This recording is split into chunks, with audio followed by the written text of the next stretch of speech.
నకిలీ తొలి వెలుగు చక్కర్లో పడొద్దు. అసలైన తొలి వెలుగును ఫాలో అవ్వండి.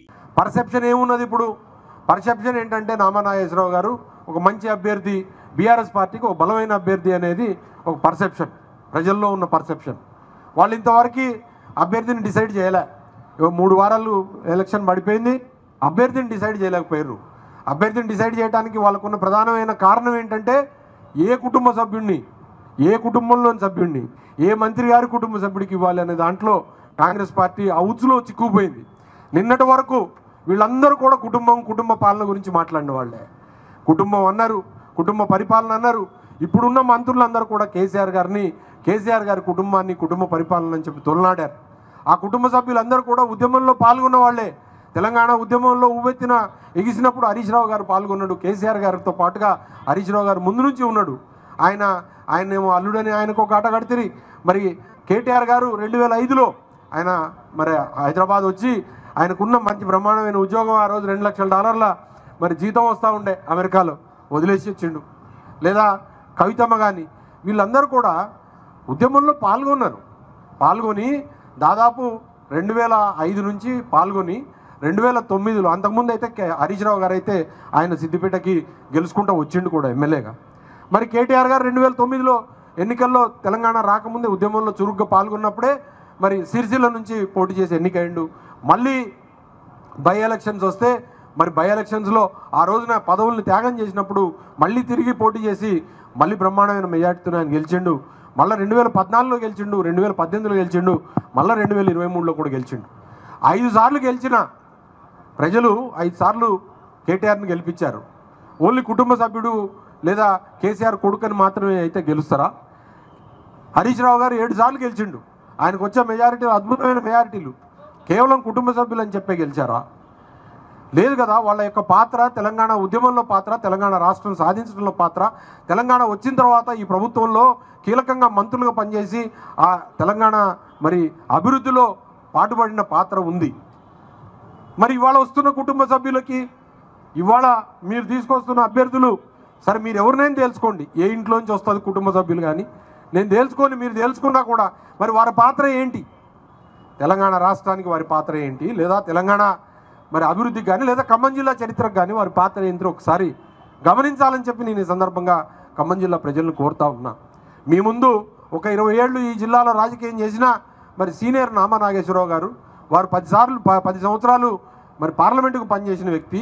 ఈ ప్రాంతానికి సంబంధించిన సమస్యలు పూర్తిగా అవగతం చేసుకొని తన గళాన్ని వినిపించిన వ్యక్తి.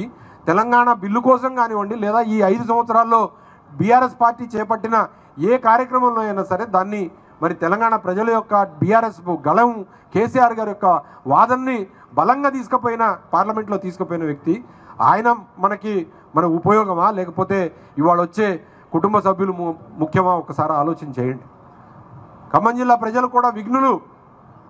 మరి వారందరికీ కూడా మేము రిక్వెస్ట్ చేసేది, అసెంబ్లీ ఎన్నికలప్పుడు ఒక రకమైన వింత వాతావరణం లేదా ఒక వేవ్ లాగా వచ్చి ఖమ్మం జిల్లాలో నిరాశాజనకమైన ఫలితాలు వచ్చినాయి.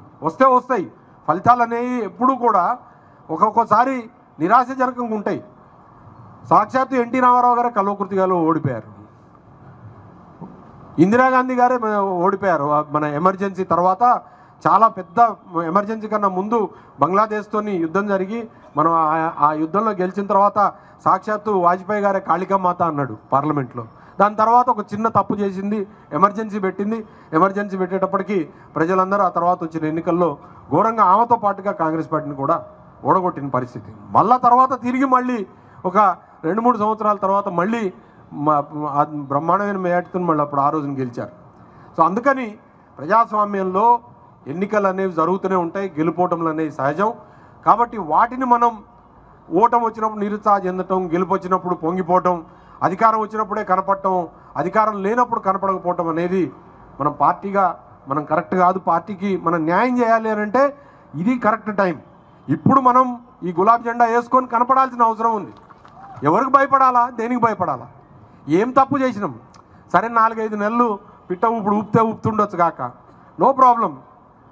ఇంకో 4-5 నెలలు ఊపుతారేమో. కానీ ఒక్కసారి ప్రజలు మనం వెంబట నడవటం మొదలుపెట్టిన తర్వాత అప్పుడు ఈ భయాలు భయకంపితాలు అవన్నీ కూడా మళ్ళీ పనిచేయవు. మళ్ళీ కానీ ఈ రోజున ఈ ఎన్నిక కోసం పనిచేయడం కోసం ఈ పరిస్థితుల్లో పార్టీ కోసం నిలబడలేకపోయామే అనే ఒక చింతించాల్సిన పరిస్థితి మరి కార్యకర్తకు కానీ నాయకుడికి కానీ రాకూడదు. అది గుర్తుపెట్టుకోవాల్సిన అవసరం ఉంది. ఈ పార్టీ 10 సంవత్సరాలు అధికారంలో ఉన్నప్పుడు అనేక మందికి పదవులు ఇచ్చింది, అనేక మందికి పనులు చేసింది, ప్రజలకు కూడా పనులు చేసి పెట్టింది. ఉదాహరణకు ఖమ్మమే తీసుకుందాం. ఖమ్మం నియోజకవర్గంలోనే పాలకవర్గంగా 2 సార్లు పాలకవర్గం బీఆర్ఎస్ పార్టీ ఒంటి చేత్తో గెలిచినాం. అంతకుముందు ఎప్పుడు పొత్తులు లేదా చిత్తులు ఉండేవి, కానీ ఒంటి చేత్తోని బీఆర్ఎస్ మరి అధికారంలోకి రావడం 2016 కానీ 2022 కానీ మరి ఇంతమందికి అవకాశాలు వచ్చినాయి. అలాగే బీఆర్ఎస్ అధికారంలో ఉన్నప్పుడు గ్రామ స్థాయి నుంచి తీసుకొని అనేక మంది సర్పంచులకు కానీ ఎంపీటీసీలకు కానీ లేకపోతే మరి సింగిల్ విండో చైర్మన్లకు కానీ లేకపోతే ఇతరత్ర నామినేటెడ్ పదవులు కానీ మార్కెట్ డైరెక్టర్లు కానీ మార్కెట్ చైర్మన్లకు కానీ లేదా ఇతరత్ర నామినేటెడ్ పదవుల్లో కూడా కార్యకర్తలకు అవకాశం లభించింది. మిత్రులారా, మనం ఎప్పుడు కేసీఆర్ గారు ఒకటే చెప్పిండు, మన ఇల్లు బాగుంటే మనం బాగుంటాం, ఇల్లు బాగుండాలి, దాంట్లో నీడ ఉంటే అందరు ఉంటారు దాని కింద, మన ఇల్లు చెడగొట్టుకోకూడదని చెప్పినాం. కానీ కొన్ని దురదృష్టకరమైన పరిస్థితుల దృష్ట్యా ఖమ్మం జిల్లాలో మనకి గతంలోనూ ఇప్పుడు కూడా బీఆర్ఎస్ పార్టీకి అసెంబ్లీ ఎన్నికలు జరిగినప్పుడు ఆశాజనకమైన ఫలితాలు వస్తలేవు. మళ్ళీ అదే పార్లమెంట్కి వచ్చేటప్పటికి ఆశాజనకమైన ఫలితాలు వస్తూ ఉన్నాయి. తప్పకుండా ఈసారి ఆ ట్రెండ్ కొనసాగుతుంది పార్లమెంటు వరకే. ఆ తర్వాత మళ్ళీ అసెంబ్లీకి మళ్ళీ ట్రెండ్ మార్చుకొని అసెంబ్లీలో మళ్ళీ అందరం గెలిచే విధంగా కూడా ఈసారి ప్రయత్నం చేస్తామని చెప్పి కూడా ఈ సందర్భం తెలియజేస్తాం. కాకపోతే ఇప్పుడు ఇది నీడ్ ఆఫ్ ది అవర్. ఇవాళ మనం ఆలోచన చేయాల్సింది ఏంటంటే, మనకి ఈ తెలంగాణ రాష్ట్రంలో మొన్ననే ఒక సర్వే వచ్చింది మిత్రులారా, మనం అందరం కూడా సోషల్ మీడియాలో చూసాం. నిన్న కేసీఆర్ గారు కూడా చెప్పారు, తప్పకుండా గెలిచే స్థానాలు బీఆర్ఎస్ పార్టీకి 8 స్థానాలు తప్పకుండా గెలుస్తాయని. ఆయన సిప్యాక్ అని ఒక సంస్థ మరి వాళ్ళు చేసిన సర్వే పోయినసారి చాలా కరెక్ట్గా చెప్పిండంట. కేసీఆర్ గారు కూడా చెప్తా ఉన్నారు, అందరూ అన్ని రకాల సర్వేలు చేసినా బీఆర్ఎస్ పార్టీకి మొన్న జరిగిన అసెంబ్లీ ఎన్నికల్లో మీకు 40 వస్తాయి, కాంగ్రెస్కి 64 వస్తాయి, 65 వస్తాయని అంతే కరెక్ట్గా చెప్పిండు. అట్లనే వచ్చినాయి.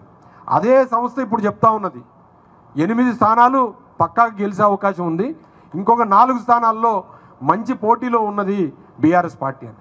అయితే ఈ 8 స్థానాల్లో మిత్రులారా, నేను కూడా చూసా ఆ సర్వే నెంబర్, ఈ 8 స్థానాల్లో మన ఖమ్మం ఉండటం అనేది ఆ సర్వేలో అనేది ఒక మంచి శుభసూచకం.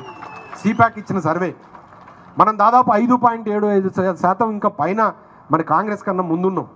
సో ఇంకా ముందుకు పోవాలా, మన అభ్యర్థి మనకు తెలుసు కాబట్టి మనం తరుముకుంటా మనం ముందుకు పోయి ప్రజల దగ్గర పోయి ఓట్లు అడుక్కుంటే ఆ పర్సంటేజ్ ఇంకా పెరుగుకుంటూ పోతుంది. ఏదో అసెంబ్లీ ఎన్నికల్లో గెలిచాం కాబట్టి తప్పకుండా గెలుస్తుంది కాంగ్రెస్ అని చెప్పి మనం ఏం నిరుత్సాహపడాల్సిన అవసరం లేదు. అట్లా గెలవాలంటే మరి పోయినసారి కూడా గెలవాలి కదా. పోయినసారి కూడా 7 నియోజకవర్గాల్లో ఒక ఖమ్మం తప్పితే మిగతా అన్ని చోట్ల మరి కాంగ్రెస్ గెలిచింది. మరి అదే కాంగ్రెస్కి ఓట్లు పడాలి కదా. మరి పార్లమెంట్లో మరి నామనాగేశ్వరరావు గారు ఎట్లా గెలిచారు? కాబట్టి దాన్ని దృష్టిలో పెట్టుకొని నాయకులు కానీ కార్యకర్తలు కానీ నిరుత్సాహపడకుండా మనం పోరాట పటిమతోని మనం ఈ ఎన్నికల్ని మనం ఎదుర్కోవాల్సిన అవసరం ఉంది మిత్రులారా. నేను ఇక్కడే ఉంటా, మే 13వ తారీఖు వరకు జరిగేది లేదు. మీతోని ఖమ్మంలో పొద్దున పూట సాయంత్రం పూటను ఒక వార్డులో, ఆ తర్వాత నామనాగేశ్వరరావు గారితో ఇంకెక్కడైనా వేరే నియోజకవర్గాల్లో ఒక ప్రోగ్రాంలో మే 13వ తారీఖులో ఓట్లు వేపించి పెట్టెలు తాళం వేసి సీలేసిన దాకా మీ ముందు నుంచి కదిలేది లేదు. తప్పకుండా మీ అందరు కూడా ఒకసారి మీరు అర్థం చేసుకోవాలా, ఈ ఎన్నికల్లో మనం పాత్ర పోషించాలా. కొంతమంది పార్టీ అధికారంలో ఉన్నప్పుడు మంచిగా ఎంజాయ్ చేసి ఇప్పుడు ముఖం చాటేశారు. సరే, వాళ్ళందరికీ విఘ్నత వాళ్ళకు వదిలేద్దాం. కానీ నేను మిత్రులారా మీకు చెప్తా ఉన్నా, నేను మీలో చాలామందికి అవకాశం వస్తుంది రేపు రాబోయే రోజుల్లో. బీఆర్ఎస్ పార్టీ తప్పకుండా ఇవాళ కష్టపడి పనిచేసినోడికి నిన్న కేసీఆర్ గారు అన్నారు, బ్రహ్మాండంగా తయారు చేసుకుంటాం నాయకుల్ని, ప్రాబ్లం ఏం లేదు, బ్రహ్మాండంగా తయారు చేసుకుంటాం. ఒక 5 మంది 10 మంది పోయిన దగ్గర కొత్త వాళ్ళని తయారు చేసుకుంటాం, కొత్త రక్తం వస్తుంది, తప్పకుండా మంచిగా బ్రహ్మాండంగా కూడా ముందుకు పోతాం. అట్లనే పార్టీ కూడా రిజనరేట్ అవుతుంది. ఇప్పుడు ఎల్లకాలం మేమే ఉంటామా, నా తర్వాత ఎవడో ఒకడు వస్తారు, రాకుండా ఉండరు కదా. వాళ్ళని తయారు చేసుకోవడంలోనే పార్టీ మరి బ్రహ్మాండమైన అందంగా తయారవుతుంది. అందుకని ఖమ్మం నియోజకవర్గంలో లేదా ఖమ్మం పార్లమెంట్ నియోజకవర్గంలో కూడా నా పాత్రను నేను నిర్వర్తించాలి అంటే నా కుటుంబ సభ్యులైన మీరందరూ కూడా ఈ 3 వారాలు శ్రమించి కష్టపడి ఏమీ ఆశించకుండా మనం పనిచేద్దాం. నేను అనేది ఏంటంటే, మనం ఎన్నికలు వచ్చినప్పుడు తప్పకుండా కొన్ని ప్రక్రియలు జరుగుతాయి, కానీ నిజాయితీగా ఎన్నికల కోసం అని చెప్పి పనిచేసే ఒక ఎన్నికలాగా పార్లమెంట్ ఎన్నికని మనం తీసుకొని ముందుకు పోవాల్సిన అవసరం ఉంది అని చెప్పి కూడా నేను ఈ సందర్భంగా తెలియజేసుకుంటూ మరొకసారి నా జన్మదినాన్ని పురస్కరించుకొని నేను ఈ మీటింగ్ పెట్టలే. నేను పార్లమెంటరీ పార్టీ సన్నాయక సమావేశాన్ని ఇక్కడ పెట్టి పార్టీ ఆఫీసులో ఈ సందర్భంగా నిన్న పెట్టాలనుకున్నాం. యాక్చువల్గా 18వ తారీఖు మీ అందరికీ తెలుసు. కానీ సడన్గా 18వ తారీఖు నాడు మాకు నిన్న బీఆర్ఎస్ మీటింగ్ పెట్టి నిన్ననే బీఫామ్లు అలాగే పార్టీ వారికి అభ్యర్థులకి ఖర్చుల నిమిత్తం చెక్కులు ప్రతి ఒక్క ఏ పార్టీ ఇస్తుందండి? బీఫామ్ ఇచ్చి ఉల్టా డబ్బులు ఇచ్చే పార్టీ ఎక్కడైనా చూసినాం మన దేశంలో? బీఫామ్ల కోసం పైసలు తీసుకునే కాంగ్రెస్ పార్టీని చూసినాం. కానీ బీఫామ్ ఇచ్చి బీఫామ్తో పాటుగా మరి ఎలక్షన్ ఖర్చు ఇచ్చే మహనీయుడు కేసీఆర్ గారేనండి, ఇంకెవరు లేరు. అలాంటి కార్యక్రమాన్ని నిన్న పూర్తి చేసుకొని వారికి మరి ఇవ్వటం జరిగింది. నేను మిగతా మరి ఆ విషయాలన్నీ ప్రచారం జరిగేటప్పుడు ప్రతి చోట కూడా ప్రతి అంశాన్ని ఆ స్థానికంగా ఉన్న సమస్యల్ని ప్రస్తావిస్తూ ముందుకు తీసుకుపోతా. ఎందుకంటే ఇప్పటికే 11 అయింది. నామానాగేశ్వరరావు గారు మరి ప్రసంగించిన తర్వాత మీరు దయచేసి నేను అందరినీ కలుస్తా, మీరు అందరిని కలిసి అందరితోని మరి